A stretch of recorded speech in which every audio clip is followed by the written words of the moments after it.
It started like any other quiet morning in a suburban neighborhood, where the loudest noise was usually a lawnmower or the hum of delivery vans. But on this particular day, something was very wrong, and in less than 24 hours, a team of seasoned detectives would pull off what seemed impossible: solve a brutal murder that had no witnesses, no obvious suspects, and no time to spare. Imagine waking up to your peaceful world shattered by sirens, helicopters, and crime scene tape. This story isn't about a cold case that dragged on for years. It's about how quick thinking, deep intuition, and a single gut feeling turned a puzzle into a picture almost overnight. And trust me when I say, by the end of this video, you'll understand exactly how they cracked it, step by step, and why the killer never saw it coming. You're here because you want answers. Maybe you're into true crime and love seeing justice served. Or maybe a part of you just needs to understand how something like this could happen so fast, and how real-life detectives do what TV shows only pretend to. Either way, I want to talk directly to you right now, because this isn't just another crime story. This is about how your instincts, like the ones these detectives used, can sometimes be the sharpest tool in the room. I want you to sit with this question as we dive in.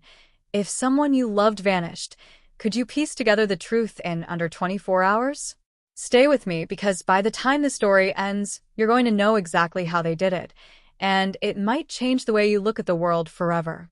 Now, take a moment and imagine this: a woman named Crystal, mother of two, loved by everyone on her street, always the first to bring brownies to the school bake sale, fails to show up for her early morning shift at the local diner. She never misses work. Her phone's off.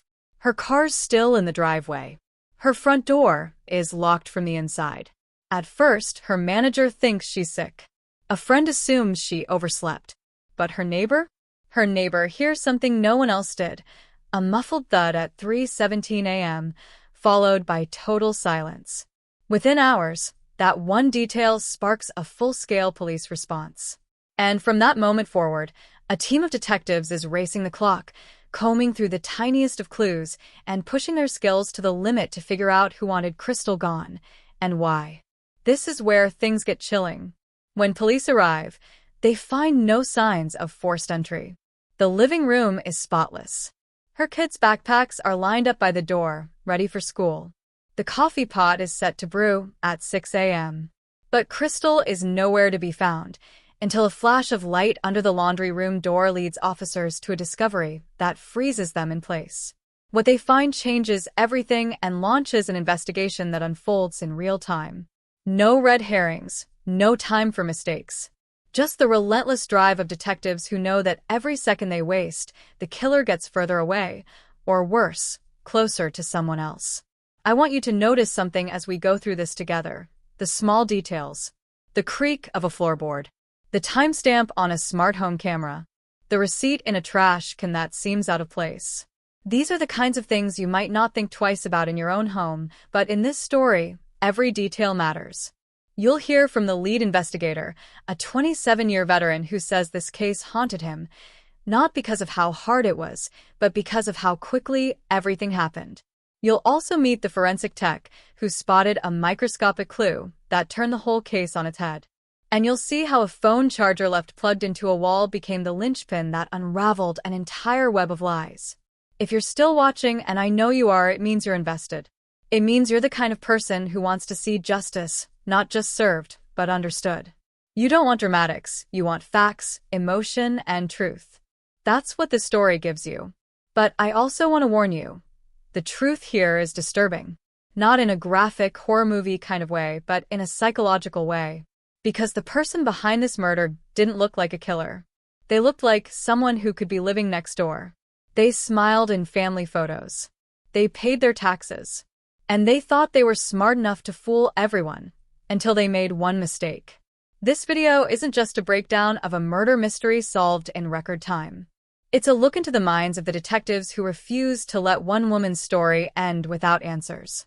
It's a mirror held up to society, showing how trust can be shattered in the blink of an eye. It's also about you, because as you watch, you're going to ask yourself over and over, how would I have reacted? Would I have noticed what they noticed? Could I have followed the breadcrumbs before it was too late? We're going to walk through each decision, each twist, each moment where everything could have fallen apart but didn't. And you'll see just how close the killer came to getting away. Closer than you think. You'll feel the tension in the interrogation room when the suspect finally breaks.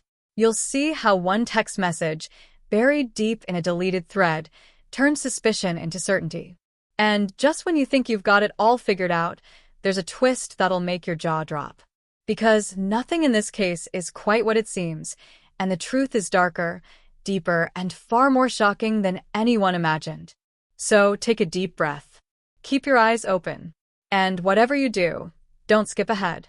You're going to want to see every second of this unfold, because the ending will leave you questioning everything you thought you knew about justice, timing, and the human mind. Crystal Matthews had always lived a life that seemed, from the outside, perfectly ordinary, if not enviable. She was the kind of woman who knew the names of her mail carriers and never missed a PDA meeting.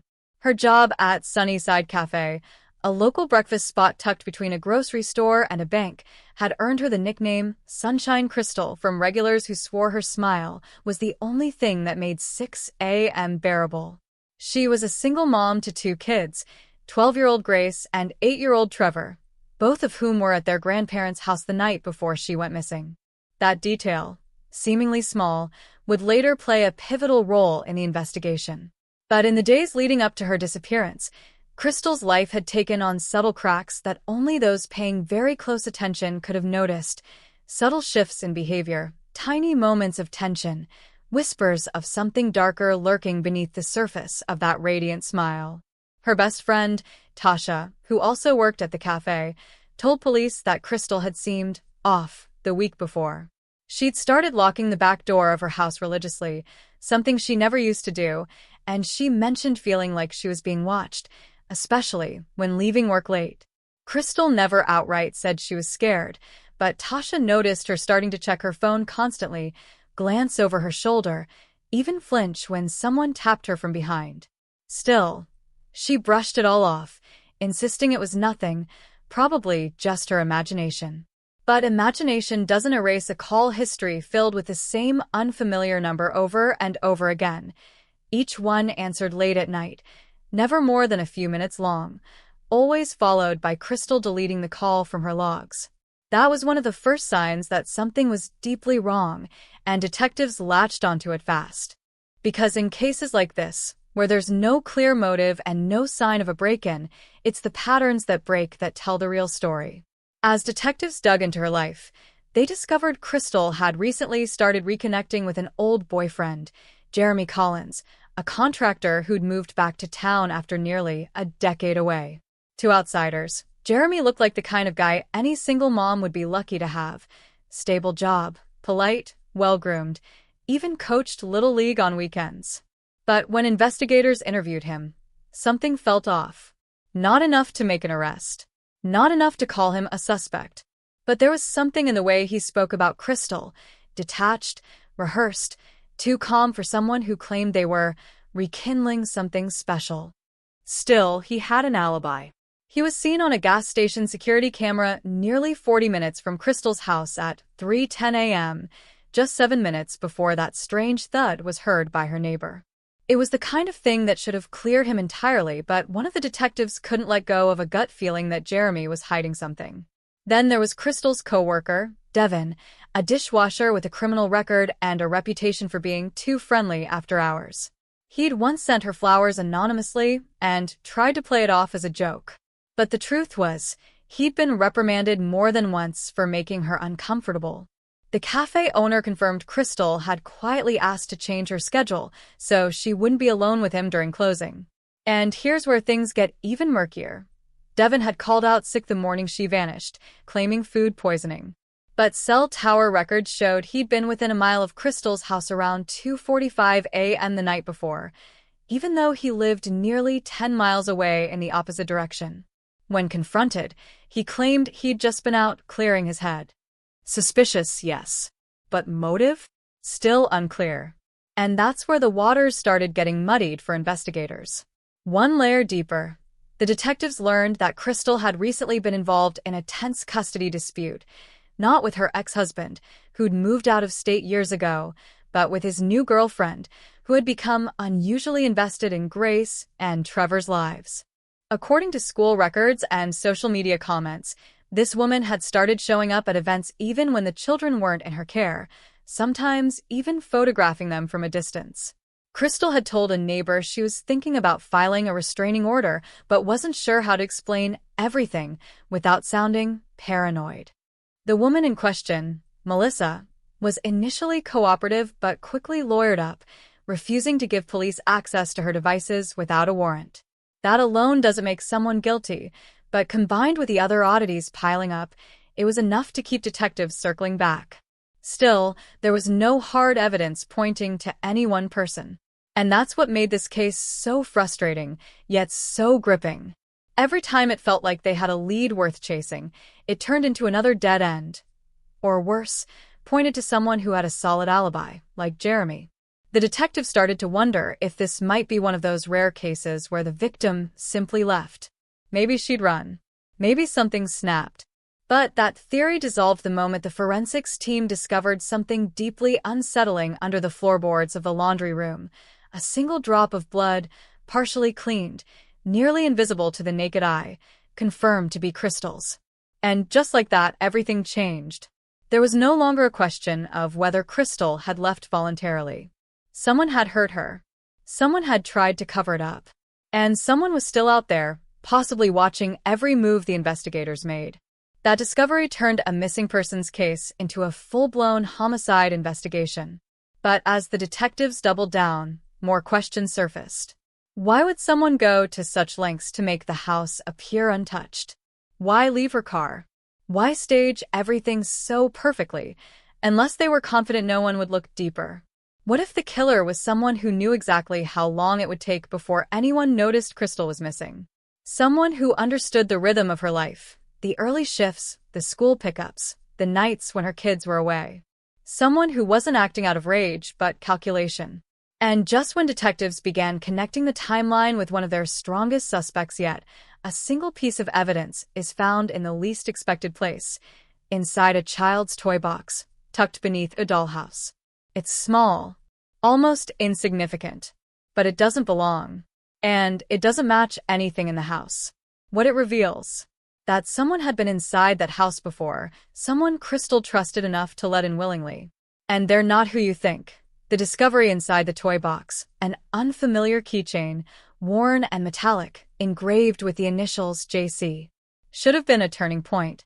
It was evidence that someone had entered Crystal's home, someone close enough to move through the house unnoticed, someone who had once held a set of keys or access, and possibly thought they still did. At first, detectives believed it might be tied to Jeremy Collins. His initials matched, and he had dated Crystal in the past. But just when the forensics team prepared to send it off for fingerprint testing, the keychain vanished. Not misplaced. Not misfiled. Gone. 1 minute it was logged in the evidence locker under case number 0425, Matthews, and the next there was no record of it ever being there. That's when the lead detective, Harris, felt it in his gut. Someone on the inside didn't want this case solved. Someone with access to evidence. And that changed everything. With mounting pressure from the media and the community, where #JusticeForCrystal was now trending across local Facebook pages and TikTok feeds, tensions inside the department began to simmer. Detectives working the case were being pulled in different directions, urged to wrap things up or shift focus to safer narratives. Harris, a man known for his stubborn integrity, began to feel the cold wall of resistance forming within his own ranks. And then came the note, slipped under the windshield wiper of his unmarked car, written in shaky all caps on a torn receipt from a hardware store. She knew something she shouldn't. Let it go. There were no fingerprints, no surveillance footage from the parking lot, just that cryptic warning, and a sense that the case had just gone from tragic to dangerous. What hadn't been publicized, and what only a few people close to Crystal actually knew, was that she had once filed a sealed complaint against someone during her time volunteering for a neighborhood crime watch program. It was years ago, back when Crystal was still married and eager to make her community safer. According to a dusty report buried in a forgotten filing cabinet, She had raised concerns about a series of petty break-ins that never made the news, but had one common thread. Each victim had previously complained about the same city employee. The report didn't name the individual, but a redacted summary hinted at someone working in the permits and inspections office, someone with access to homes, to layouts, to keys. Crystal's complaint was quietly dismissed. The file was marked inconclusive, and she never spoke of it again. But now that she was gone, and her home the center of a possible murder investigation, detectives began to wonder. As Harris and his team tried to dig deeper into that old report, another complication surfaced. Was that past complaint the real reason she was targeted? A rookie officer, assigned to canvass Crystal's neighborhood, returned with information that changed the trajectory of the case once again. A local resident, a quiet, soft-spoken woman named Mrs. Delaney, claimed she'd seen a man standing across from Crystal's house in the early hours of the morning she disappeared. She didn't call the police at the time, thinking he was just walking a dog. But there was no dog. And when shown photos of potential persons of interest, Mrs. Delaney pointed not to Jeremy or Devin or anyone on the current suspect list, but to someone completely unexpected, a recently retired detective from their own precinct. Detective Alan Rayburn had been a respected name for years, known for mentoring new recruits and never missing a shot at his local gun range. He retired just 6 months prior to Crystal's disappearance, with full honors. But there was a problem. When they tried to contact him for questioning, they learned he'd left the state without notifying anyone, disappearing into what he told friends was an extended camping trip. That same week, a USB drive was mailed anonymously to the station. No return address. No explanation. Just one file, a low-resolution video showing what appeared to be Crystal speaking on a video call with someone off-camera. Her voice was calm, but her words weren't. "I think someone's following me. If anything happens, I don't think it'll be an accident." The timestamp? 3 nights before she vanished. Just as investigators tried to trace the origin of the video, the computer it was opened on crashed. The IT department chalked it up to a malware-laced file, but Harris wasn't convinced. Someone was clearly trying to erase more than evidence. They were trying to erase Crystal's voice entirely. And then, in a twist that no one saw coming, a sealed envelope was delivered to Crystal's parents' home. Inside was a letter written in Crystal's handwriting, dated 4 months earlier, warning them not to trust someone in uniform. It included no name, no specifics, just a plea to take the kids and leave town if anything ever feels wrong. Now, the investigation that had begun as a race to find a missing woman had morphed into something deeper, darker, and far more tangled. Someone had orchestrated this with care. Someone who wasn't acting alone. And someone with enough influence to manipulate the system from the inside. But before the detectives could act on this new lead, another blow hit. One that would shift the focus of the entire case and throw all previous theories into question. Because just as the investigation reached its breaking point, Crystal's daughter Grace, 12 years old, resilient, and far more observant than anyone had given her credit for, sat down with her grandmother and said 9 haunting words. "Mom told me a secret. I didn't tell anyone." Grace's confession came quietly, tucked between spoonfuls of cereal and the morning hum of cartoons on low volume. She hadn't meant to say it, not really, but something in her grandmother's eyes, the concern, the weariness, pulled it out. "Mom told me a secret. I didn't tell anyone." Those words stopped everything. Her grandmother, Martha, didn't press immediately. She just turned off the television, gently pushed the cereal bowl aside, and waited. Grace fidgeted, looking down at her mismatched socks. "She said someone at her work was watching her," she whispered. Not like normal watching. Like knowing things about her before she said them. She thought her phone was bugged. That's why she started writing stuff down in a notebook and hiding it. Martha asked where the notebook was. Grace shook her head. "She never told me." That notebook, if it existed, could blow the entire case wide open. But it was nowhere to be found in Crystal's house. Detectives had combed through every drawer, vent, and floorboard, even dismantled pieces of furniture to search for hidden compartments. But there was nothing, which only led to more questions. Had Crystal hidden it somewhere else? Or had someone already found it and removed it? And if so, who? Before the team could pursue this new angle, a curveball came from an unexpected place: Crystal's ex-husband, Devin. Up until now, he'd been ruled out as a suspect. His alibi was solid, and he had appeared genuinely cooperative during questioning. But one evening, while going through a box of old documents in his garage, Devin found something that hadn't been there before: a flash drive taped to the underside of a drawer. No note. No explanation. Just a single file titled recording_003. What it contained changed everything. The video was dark, grainy, and clearly recorded on a phone with a shaky hand. It showed Crystal sitting in what looked like a dimly lit room, possibly a storage unit, speaking into the camera in a hushed tone. "If you're seeing this," she began, "it means I was right. I found something I wasn't supposed to find. I think it has something to do with the project at work.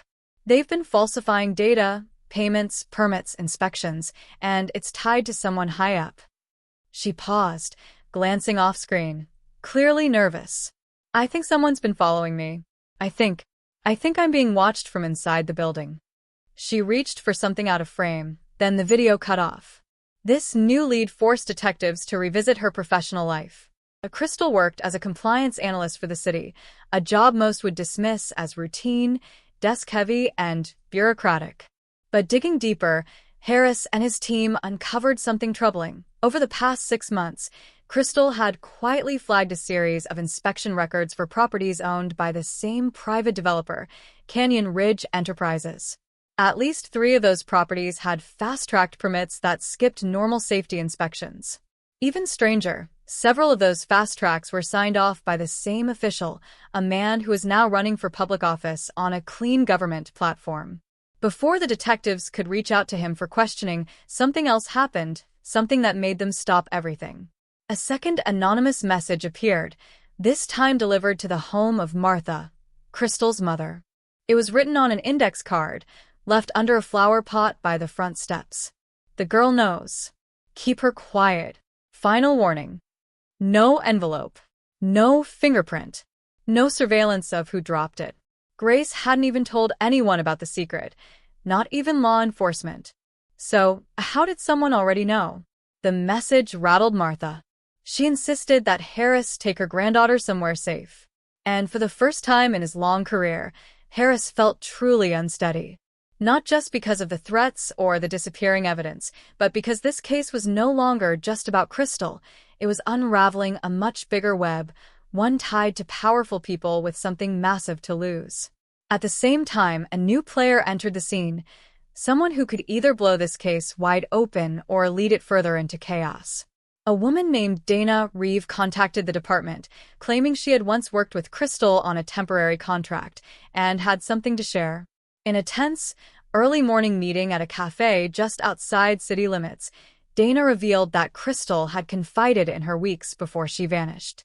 She said Crystal had been approached by a fixer, someone who offered to make a problem go away in exchange for her silence. Crystal had refused. Dana couldn't recall the man's name, only that he wore a gold ring with a strange, square insignia and always paid in cash. As Harris left the cafe, his phone buzzed. Another lead. Another layer. The lab had finally returned a partial DNA match from one of the smudged fingerprints found on Crystal's back door handle, one of the few things not wiped clean. The profile belonged to someone already in the system. Not Devin. Not Jeremy. Not Rayburn. But someone from a completely different case file, a man named Owen Beckley, a disgraced former contractor with a criminal record for tampering with inspection documents, embezzlement, and witness intimidation. Beckley had gone underground years ago, and until now, no one had linked him to Crystal or her work. But his name kept appearing in connection to properties owned by Canyon Ridge Enterprises. And just when it seemed like things couldn't get more tangled, a break-in was reported at the office where Crystal used to work. No computers were stolen. No cash.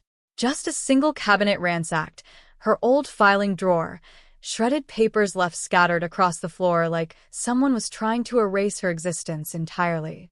Now, with a missing notebook, a vanishing keychain, threats against a child, and DNA linked to a known fixer, one thing is clear.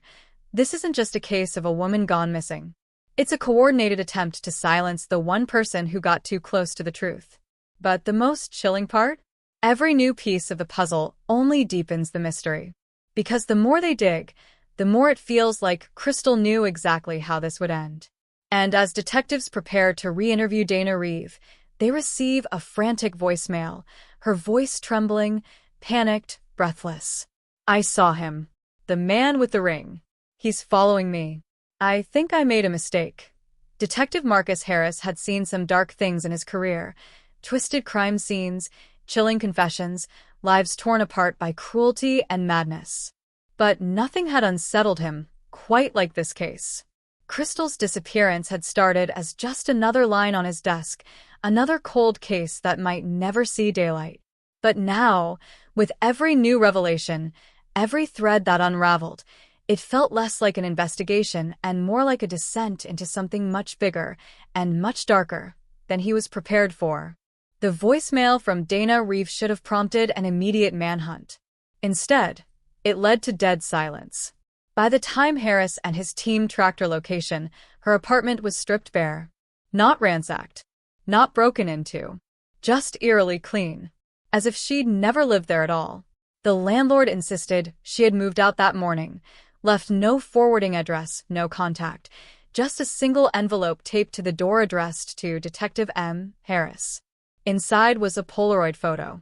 It showed Dana sitting at an outdoor cafe, nervously stirring her coffee. Standing in the background, blurred but unmistakable, was a man with a gold ring and a sharp, angular jawline, his gaze locked directly on the camera. No note. No explanation. No clue who took the picture. That image haunted Harris. He started seeing the man everywhere, on street corners, in reflections, in parked cars along his route home. At first, he told himself it was stress, lack of sleep, the kind of burnout that came with 30 years on the force. But then the strange calls started. Silent ones at first, then a whisper. Just one word. Stop. His home security system alerted him to movement in the driveway at 2:43 a.m., but when he checked the footage, the screen glitched just as a shadow passed by. His car's dashcam was wiped. His laptop rebooted mid-report and locked him out of his own files. It was subtle, calculated. Someone wasn't just watching him. They were reminding him they could reach him any time they wanted. The real breaking point came when Harris's grandson, Cole, didn't show up for school. His daughter had dropped him off just like every other Tuesday morning. But somewhere between the school's front gate and the first period bell, Cole vanished. No one saw anything. No security footage. No suspicious vehicles. Just gone. The school scrambled. Amber Alert activated. The city froze. And Harris, stoic, unshakable Harris, felt his world collapse beneath him. It wasn't just about Crystal anymore. This was personal. That night, as he sat in his study replaying Dana's voicemail for the 100th time, a second message buzzed through. No number. No voice. Just a text. You're getting too close. Walk away, or the next photo we send will be of a casket. Below it was a still image from a security cam, grainy, time-stamped just hours earlier. It showed Cole standing beside a gas station vending machine, looking confused but unharmed. In the background, the man with the ring loomed, face partially obscured, but unmistakable. That was all Harris needed to know. This was a warning, and it was only the beginning. His mind spiraled as he tried to piece it all together. The threats, the vanishing evidence, the corrupted files, the fake inspections, Crystal's fear, Grace's confession, Dana's disappearance. And now Cole. None of it was random. Someone was orchestrating this, moving pieces on a board that Harris couldn't fully see. Every clue he uncovered led to another lie, another buried truth. It wasn't just about real estate fraud or city contracts anymore. This was about control of people, information, lives. Someone was rewriting the narrative in real time, erasing witnesses, silencing voices, and dismantling anything that connected back to Crystal. And then came the final blow. Martha's house was set on fire. She and Grace barely made it out. The blaze consumed everything: photos, furniture, family heirlooms, but most importantly, any hope of finding Crystal's hidden notebook. Arson investigators confirmed it was no accident. The fire started in multiple locations simultaneously, suggesting professional execution.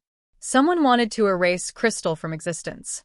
And now, they were taking down everyone who tried to remember her. With nothing left to lose, Harris returned to Crystal's last known location, the storage unit mentioned in her video. It had long since been cleaned out, its rental history wiped. But late one night, parked nearby, and watching the lot from a distance, Harris saw something that made his blood run cold. A man emerged from the unit. Not the ring-wearing shadow from before, but someone else. Taller, leaner, wearing gloves. He locked the unit, turned toward Harris's car, and without hesitation, lifted his phone and snapped a photo. Then he walked away, calmly, deliberately, into the darkness. That night, Harris didn't sleep. He sat at his desk, staring at the wall of case files, crime scene photos, and maps. And for the first time, he wondered if Crystal had known this was her fate all along. If the notebook, the video, the clues, were her way of whispering from the grave. Not just to solve her disappearance, but to expose something far more dangerous. Something alive. Something that doesn't just kill to stay hidden, it kills to stay in power. And now, Harris was no longer just a detective chasing a case. He was a marked man standing on the edge of something that could destroy him and everyone he loved. But he also knew one thing: whoever was behind this made one critical mistake. They underestimated how far he was willing to go. The sun was just beginning to rise when Detective Marcus Harris sat alone in his car, engine humming softly, eyes fixed on the dusty skyline like it might somehow offer him answers. It came anonymously, through a burner email sent directly to his personal inbox. No name, no subject line, just a timestamp and a single sentence: check the crystal vase in your office. That was it. Simple. Ominous. And yet something about it felt intimate. Like the sender knew him. Like they were close. The night had been long, filled with the kind of dread that crawls under your skin and refuses to leave. He hadn't spoken to anyone in hours, not since he got the tip. Back at the precinct, Harris entered quietly, heart thudding in his chest. His office felt colder than usual, as if the building itself sensed what was coming. He approached the shelf where the old crystal vase sat, a meaningless gift from a retirement ceremony long past, one he rarely noticed. He picked it up, turned it over, and saw it. A thin, precise incision along the base. Someone had tampered with it. Carefully. Deliberately. He pried the bottom off and inside found a micro SD card, sealed in a labeled bag marked CA, Truth. It was Crystal Adams's initials.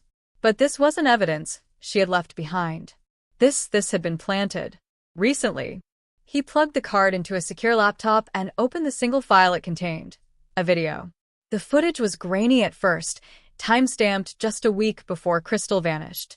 She sat in a dimly lit room, eyes sunken, voice shaky but determined. "If you're watching this," she began, "then I didn't make it out. And that means someone close to me is hiding the truth. Maybe even orchestrating it. I can't say it out loud, not yet. But the man behind this, he's not who you think. He's not just hiding crimes. He's rewriting people." Harris's hands trembled. The camera zoomed slightly, capturing the fear in her face as she whispered the name of the man she believed was responsible. And that name made Harris's entire body go still. It was Captain Elijah Ward. His mentor. His friend. The very man who had given him the Crystal Adams file in the first place. The man who had been by his side through every step of this twisted case. The man who helped him search for his missing grandson. Who consoled him after the fire. Who vouched for every piece of evidence. Every lead. Every dead end. It didn't make sense. Ward had been there since the beginning. Always calm. Always supportive. Always 2 steps ahead.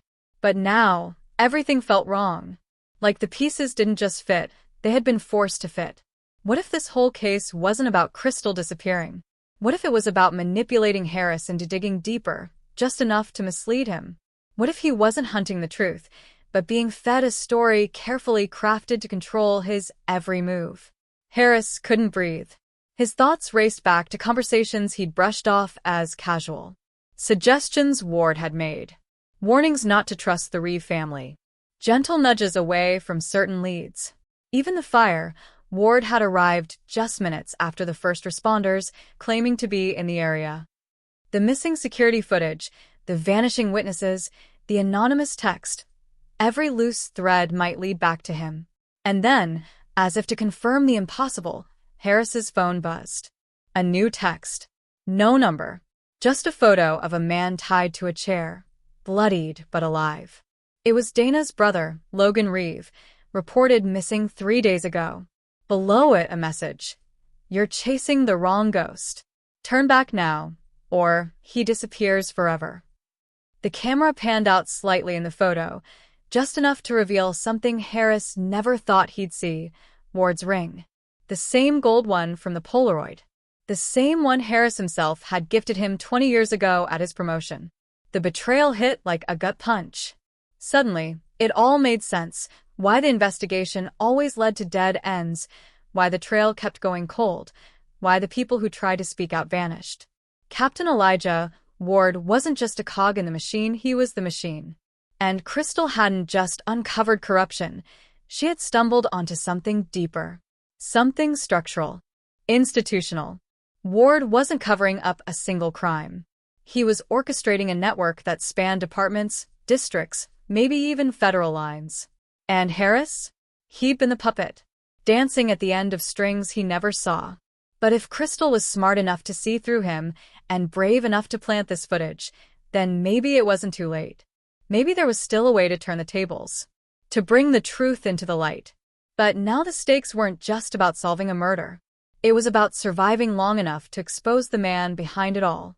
The story you thought you knew just cracked wide open. And the deeper you go, the more dangerous it gets. Let me know when you're ready for the next part, where Harris makes a dangerous deal that could save lives or destroy everything. Detective Marcus Harris sat in the shadow of his own apartment, blinds drawn, lights off, the glow from his laptop screen casting flickers across his face. He hadn't slept in nearly 2 days, and every hour that passed felt like it peeled another layer off his sanity. The video from Crystal still looped in his mind like a ghost that wouldn't let go, and the image of Logan Reeve, bruised and bound, haunted him. He couldn't shake the feeling that time was running out. But the question that kept gnawing at him wasn't what happened. It was who could he trust now? Because the next step wasn't going to be about digging deeper into files or playing back surveillance footage. It was going to be personal. He picked up the burner phone that had been left in his mailbox the night before. No return address, just a blank envelope with the words, "Tonight," Warehouse 9 scribbled on a torn piece of paper. Inside the phone was a single saved contact. No name, just a number. And when Harris called it, the voice on the other end was unmistakable. "Don't say my name," it whispered. "We're being listened to." It was Detective Jamie Lynn, his former partner. They hadn't spoken in over a year, not since she transferred out under mysterious circumstances following an internal investigation that never saw the light of day. Everyone said she'd burned out, that she couldn't handle the pressure anymore. But now, hearing her voice, Harris knew that was a lie. "You need to understand," she continued, "Ward's not working alone. He's part of something bigger. You're either with them, or you're a liability." That night, at the warehouse, Harris finally saw Jamie face to face. She looked different, harder, like the past year had aged her twice as fast. She laid it all out. A list of compromised officers, shell corporations funneling money through evidence lockers, and names of people Harris once trusted without question. She even had surveillance photos showing Harris in conversations he didn't remember, places he didn't even recall being. "They've been building a narrative," she said. "So, when they finally pin this all on you, no one will question it." Then came the ultimatum. "You can walk away now," Jamie told him. "We fake your death, get you out of state, new identity. You disappear, and maybe, just maybe, the people you love stay safe. Or you keep going. And if you do, you'll need to take someone down. Someone close. Someone who's already watching you. waiting for you to slip. Harris's heart sank when Jamie handed him a sealed file labeled Rachel Harris, asset number 319. It didn't make sense.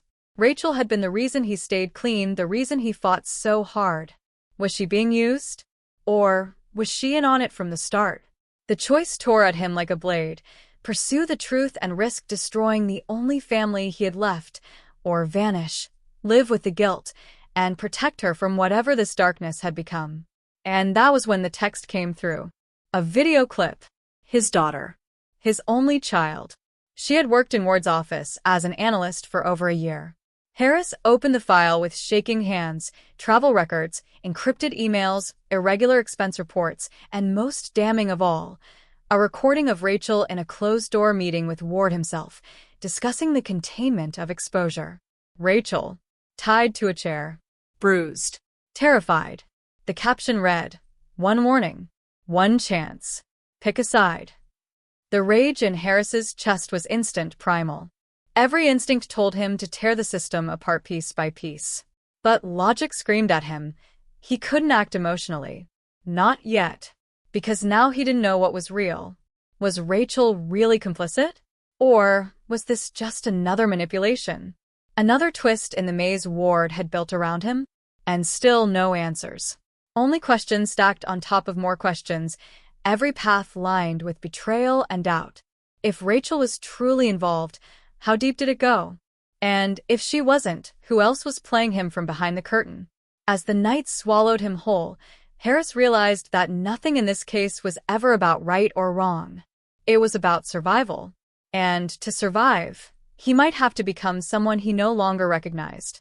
Let me know when you're ready for the next part, where Harris takes the most dangerous risk of his life, knowing it could cost him everything. It started with a message hidden inside a junk email folder, one that shouldn't have gotten through the department's firewall. But there it was, a decrypted string of coordinates, a timestamp, and a voice memo from someone who sounded like they were on the verge of collapse. The voice belonged to Chief Donovan, the same man who had stood at Harris's retirement party 6 months ago and called him the gold standard for integrity in the force. That same voice now whispered panicked instructions about a place called Site Echo, about files that had been buried, and a warning. If you're hearing this, they know you know. Harris barely had time to react before his phone lit up with a silent alert. His apartment had just been entered. Not broken into, entered. Whoever it was had a key code, bypassed the security system, and walked in like they owned the place. He didn't go home. He couldn't. Instead, he hit the road, following those GPS coordinates to the edge of an industrial sector slated for demolition. The building was abandoned on paper, yet it pulsed with power. Inside, everything was wrong. Rows of monitors, criminal profiles marked with target neutralized, maps tracking movements of officers and civilians alike, and surveillance footage that spanned not just this case, but dozens of unsolved crimes tied to the same names. Ward, Rachel, even Jamie Lynn. Then the truth came crashing down. The one person Harris had refused to doubt, the one who had always been in his corner, Captain Elena Morrow, the mentor who raised him from beat cop to homicide detective, was standing in the center of that operation room when he arrived. Not surprised. Not even armed. Just waiting, as if she'd been expecting him. "You weren't supposed to make it this far," she said, almost with admiration. "But here you are." The betrayal split through him like a knife. She explained it calmly, clinically, like it was just another strategy meeting. They had created a program after the Vegas street shootings, trying to prevent chaos before it happened. Predictive crime modeling turned into preemptive enforcement. But somewhere along the line, the mission changed. People became liabilities. Lives were weighed against the security of the greater good. And Logan Reeve? He had uncovered it. He had threatened to go public. They gave him a choice, Morrow said. He made the wrong one. Suddenly, the conspiracy wasn't just about a murder cover-up. It wasn't just about corruption within the department. This was about a sanctioned operation, a shadow program within law enforcement and private security firms designed to control outcomes of investigations, manipulate evidence, and in some cases, eliminate witnesses entirely. They weren't solving crimes. They were engineering them. Rachel wasn't involved by choice. She was blackmailed, forced into compliance to keep her father safe. And now, Morrow offered Harris the same option. A position. Power. "You know the system is broken," she told him. "This is how we fix it. From the inside." But Harris didn't feel like he was standing inside a system. He felt like he was trapped in a machine that ate truth and spit out lies. And the worst part? The case that started it all, the murder that was supposed to be solved in less than 24 hours, it was just a test. A simulation. A dry run to see how fast they could bury a body, fabricate suspects, and control the narrative. Suddenly, every case he'd worked came under question. Every closed file. Every conviction. Were any of them real? Or had he just been a pawn moving pieces he never saw? Sirens howled in the distance, getting closer. Morrow didn't flinch. She just smiled. "You can walk out that door," she said, "or you can stay and rewrite the world." And Harris knew, whatever he chose next, there would be no going back. But as the lights dimmed and the monitors flickered with new targets, he realized something even more terrifying. He wasn't the only one still watching. Let me know when you're ready for the finale, where Harris makes his final move, with everything on the line. He barely had time to breathe. As Harris slipped out of the compound under cover of night, every instinct screamed that he was being watched. It wasn't paranoia anymore, it was survival. His every step was tracked, every movement monitored, and by the time he reached a remote gas station 50 miles out, the television inside was already running a breaking news story, his photo splashed across the screen. "Retired detective wanted in connection to ongoing homicide investigation." The setup was complete. The system was moving fast, efficient, and merciless. They had flipped the narrative, twisted it into something unrecognizable, and now the hunter had become the hunted. But Harris wasn't the only one in danger. Calls to old friends went unanswered. His former partner, Dan Weaver, a man he trusted like a brother, had vanished without a trace. Jamie Lynn's mother, who had reached out to Harris just days before, was reported dead in what the media called a domestic incident. The pattern was too clean to ignore. Witnesses, whistleblowers, loose ends, anyone who had touched the Logan Reeve case, were being systematically erased. The deeper Harris looked, the wider the conspiracy stretched. It wasn't just a rogue operation buried inside law enforcement. It had tendrils inside federal agencies, private tech companies, social media surveillance hubs, even elected officials who had received donations from shell corporations registered to P.O. boxes overseas. The turning point came at a diner in upstate New York, where Harris met with an old contact from the cyber division, a woman named Claire Ramsey. She was already there when he arrived, pale and shaking, with a flash drive clenched in her fist like it was the last thing tethering her to life. On paper, they were contractors. In practice, they were orchestrating crimes, controlling investigations, and creating digital ghosts of innocent people to scapegoat when necessary. Their reach extended into AI surveillance networks, facial recognition systems, and even predictive policing algorithms used in major cities. The twist? They weren't just using law enforcement, they were rewriting the concept of justice itself. The drive contained encrypted communications between high-ranking officers and a private security firm called Blackridge Asset Solutions. She didn't waste time. As Claire spoke, Harris noticed something strange. She kept glancing at her phone, waiting for a message that never came. Her voice cracked when she said, "I don't think I have much time left." And before she could finish explaining the contents of the final folder, labeled Phase 2, Domestic Control Trials, a black SUV pulled into the parking lot. No plates. No hesitation. 3 men stepped out, moved toward the entrance, and Claire whispered one final thing before shoving the drive into Harris's coat. Morrow wasn't working alone. Neither was I. That's when everything shifted. The betrayal that gutted him wasn't Morrow's involvement. It was discovering that Claire, too, had been a cog in the same machine. She wasn't a whistleblower. She was a handler sent to monitor how far Harris would dig, how many people he'd bring in, and whether he'd break or become useful. Her breakdown, her fear, it had all been a performance to keep him moving in the direction they wanted. And now he had the drive, which meant he had something they couldn't afford to let walk away. He escaped through the diner's back alley as gunfire shattered the glass walls. A fire ignited somewhere behind him, and Claire's fate was sealed. Harris didn't look back. The road ahead was closing, and his time was running out. But inside that flash drive, buried beneath layers of encryption, was something that made the entire puzzle click together. A memo dated 6 years ago, stamped confidential by the Department of Homeland Security, titled, Project Genesis, Civilian Influence Strategy Through Orchestrated Crisis Events. It was never about one murder, never about one man. It was about control, and he had just become public enemy number one.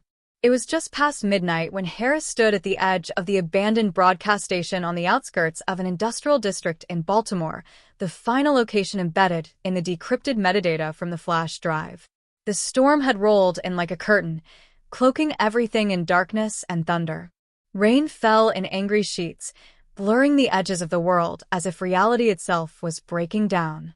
The station hadn't aired a signal in over a decade, but the underground chamber beneath it, cloaked in forgotten blueprints and sealed with biometric locks, was humming with life. Harris knew this was it. This wasn't just where the conspiracy began. It was where it had always been controlled. Inside, the silence was sterile, humming with the electric pulse of servers and blinking consoles.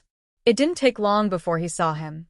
Vincent Morrow, alive, well, and no longer hiding behind operatives and shadowy names. He stood calmly in the center of the room like he was expecting Harris, flanked by 2 armed men and a wall of screens showing surveillance footage from around the country. Airports, intersections, police precincts, even private homes. The reach was terrifying, but it was the look in Morrow's eyes, cold, calculating, and entirely detached from human empathy, that made Harris realize the truth. Morrow wasn't just running an operation. He had built a philosophy, one where justice wasn't found in courtrooms, but curated through control, coercion, and manipulation of public perception. "I knew you'd come," Morrow said smoothly, walking toward him without fear. "You always had that addiction to truth. It's noble, really, and completely outdated." With a flick of his fingers, the screens changed. Harris saw his own face plastered across national news. Asterisk, asterisk, fugitive ex-detective linked to multi-state conspiracy. Asterisk, asterisk, and images of Claire, doctored and edited, showing her seemingly alive and well, giving testimony that would bury him. The media machine was in full motion. And then came the moment that hit like a gut punch. Jamie Lynn, alive, sitting silently in a sterile room, staring at the camera with empty eyes. She hadn't died. She had been taken, used as leverage. Morrow offered him a choice. Walk away, disappear, and Jamie would be released unharmed. Or expose everything on the drive and risk her life, the backlash, the war that would follow. It wasn't a bluff. Morrow had calculated every move, prepared for every outcome, except one. As he spoke, Harris activated the hidden uplink in his watch. The drive had been uploading its contents to a decentralized network the moment he walked into the building. Journalists, watchdog agencies, online truth seekers, they were all getting it. Every file, every memo, every proof of what Blackridge had done, of the bodies buried, of the lawmakers bought. But it was the final file, unearthed moments before Harris left the safe house, that cracked everything open. A document labeled Subject Delta, Predictive Behavioral Control, Phase Activation, April 20th, 25. It detailed how the entire project was built around one test subject, one former officer whose every reaction had been monitored, anticipated, and subtly manipulated for years. Harris. The investigation, the threats, the losses, they weren't random. They were data points.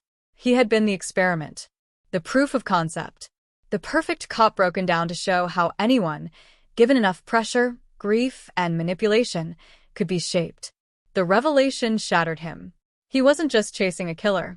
He was chasing the design of his own downfall. But it also gave him clarity. Morrow's strength lay in predictability, control through pattern. But Harris had one thing left that no algorithm could quantify: his will. He lunged. The battle wasn't clean, wasn't choreographed. It was brutal, desperate. The guards fell quickly, one knocked unconscious, the other disarmed. Morrow fought harder than expected, fueled by fanaticism, but Harris was done playing games. By the end, Morrow was on the floor, bloodied and panting, the screens behind him glitching under the system overload as the network went public. But just when it felt over, a final screen lit up. Jamie. Blinking. Speaking. They made me choose too. And then the twist. I gave them everything. I told them where you'd be.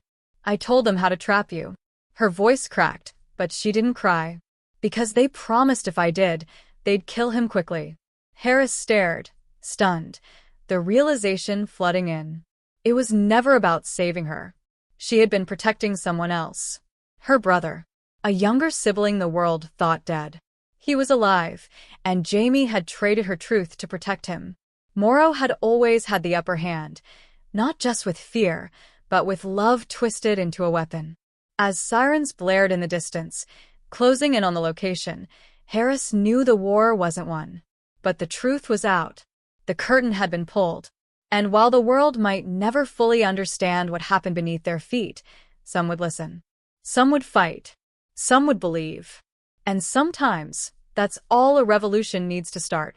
The weeks that followed were a blur of headlines, hearings, and a public reckoning the likes of which the country hadn't seen in decades. Surveillance reform and corporate accountability dominated the airwaves. But for every truth uncovered, another question surfaced. How far had it really gone? How many more organizations had built on Blackridge's foundation? How many others, like Harris, had unknowingly lived inside a simulation of manipulation and control?